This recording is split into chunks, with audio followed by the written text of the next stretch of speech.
before you came to Pitt, you were committed to Cincinnati, I believe, as a grad transfer, right? I mean, was it when Pitt was trying to get you here, was winning the Coastal and playing in this game something that Coach Narduzzi and his staff were kind of preaching to you? Yeah, that was really their whole recruiting pitch, is that they had they believed they had enough talent coming back for this season to get to the championship game. And I think I even mentioned that, and I forget who interviewed me when I first committed to Pitt, but I mean, that's been the goal since they started talking to me, and to see it come to fruition, I mean, it just reaffirms my decision to come here. There was, some rough stretches there early in the first 5 games. I mean, was there, a game where for you were like, okay, wait, yeah, we actually are going to get this on the right track? Maybe the Syracuse game or Duke game or one of those? Or? Yeah, I knew it just with our non-conference slate. I mean, that's, credit to all those teams we played. You got really 2 potential playoff teams and one that was projected a playoff team before the season started.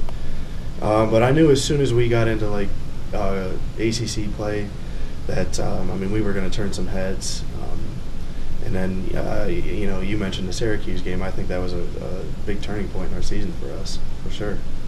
You mentioned all those highly ranked teams you guys have played. This is just another one. The first 2 games didn't go so well for you guys, but that Notre Dame game was really close to happening. I mean, did that increase your confidence going in, not necessarily for a game like this, but just looking back knowing that you came that close against a playoff team? Yeah, absolutely. Anytime you can play an elite team down to the wire like that, you definitely come out feeling like you could do it again, and maybe this time make some adjustments and get the W. So, we got a great challenge ahead of us, a great team, obviously. But we're feeling pretty good about where we stand right now. How much, as far as the O-line changes last week, how much have you guys learned this week looking at that film, and how much do you feel like you can kind of clean up and get settled this week? Just looking at the film and going over the game. We know what we have to do. I knew there was going to be some growing pains, some adjustments last week, and it showed a little bit. But I feel really confident in our unit and the 5 we got out there heading into Saturday. So I think we're ready. We're ready for the challenge. After reviewing that tape, would you classify more of the breakdowns as communication, just mental type things, or were guys getting beat by Miami's up front? Like which I would just classify it as communication.